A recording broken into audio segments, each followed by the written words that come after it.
Apa itu kurva kalibrasi? Kurva kalibrasi adalah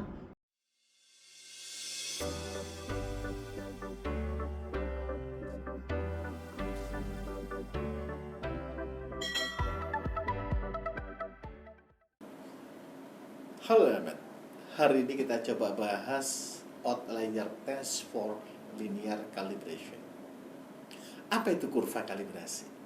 Kurva kalibrasi adalah grafik yang menyatakan hubungan kadar larutan kerja dengan respon instrumen yang merupakan garis lurus atau linear. Dalam analisis kuantitatif, dimulai dari LOQ adalah batas terendah dan LOL adalah batas tertinggi dari metode pengujian yang digunakan. Persyaratan kurva kalibrasi diterima jika satu belangko dan minimal 3 deret larutan kerja yang proporsional. 2. Koefisien regresinya atau R kecil lebih besar sama dengan 0,995 atau koefisien determinasinya atau R kapital kuadrat lebih besar sama dengan 0,990. Ini untuk melihat linearitas. 3. Absolute value atau harga mutlak intercept dibagi slope lebih kecil sama dengan MDL estimasi. Ini untuk melihat bebas kontaminasi. 4. Persen RLCS sama dengan 100% plus minus 10% untuk parameter organik dan 100% plus minus 5% untuk parameter anorganik. Ini untuk melihat stabilitas instrumen. Jadi di dalam dynamic range, dalam analisis kimia secara instrumentasi, gambar di samping ini adalah bagaimana kita mengekspresikan di dalam kurva kalibrasi.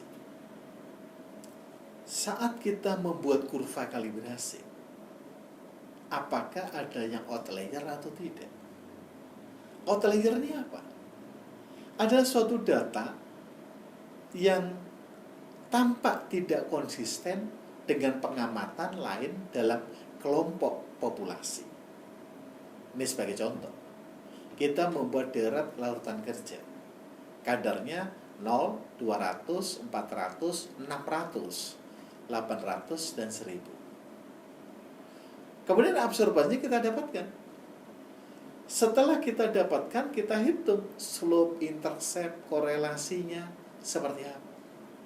Rupanya ada data yang keempat, yaitu 600, ini tidak dilewatin garis regresi linear.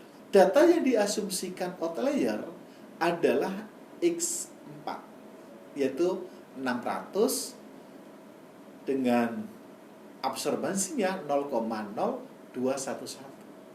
Karena secara visual dalam kurva kalibrasi terlihat tidak melewati garis regresi. Kita coba buat data yang keempat ini. Kadar yang diasumsikan outlier atau X4, ini 600, jika dimasukkan dalam persamaan regresi 2, maka diperoleh data ketemu 0,0246. Kemudian data yang keempat, kadar 600, ini coba kita buang. Dan kita coba buat regresi yang baru.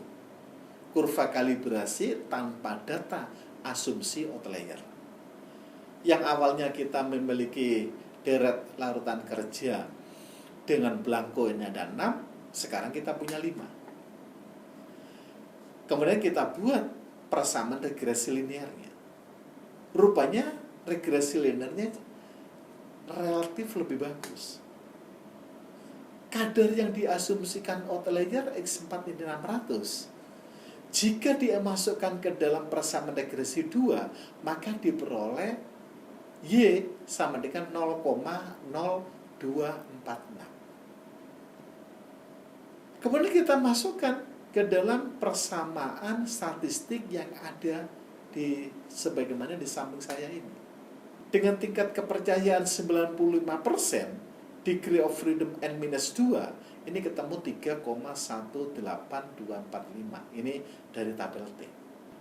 Dari data kadar dan absorbansi serta menggunakan rumus tersebut di atas, maka diperoleh 0,0246 plus minus 0,0006. Artinya kita buat rentang 0,0253 hingga 0,0240. Loh, kesimpulan kita apa?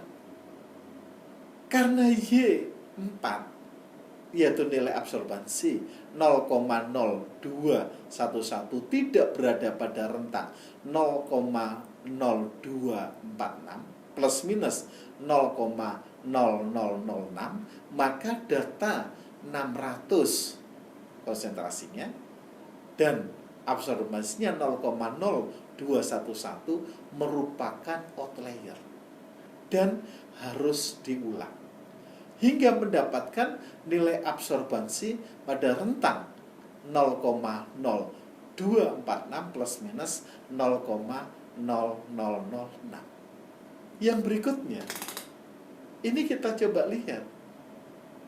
Kita coba bandingkan antara kurva kalibrasi linear dan kuadratik. Kita coba lihat contoh yang kedua.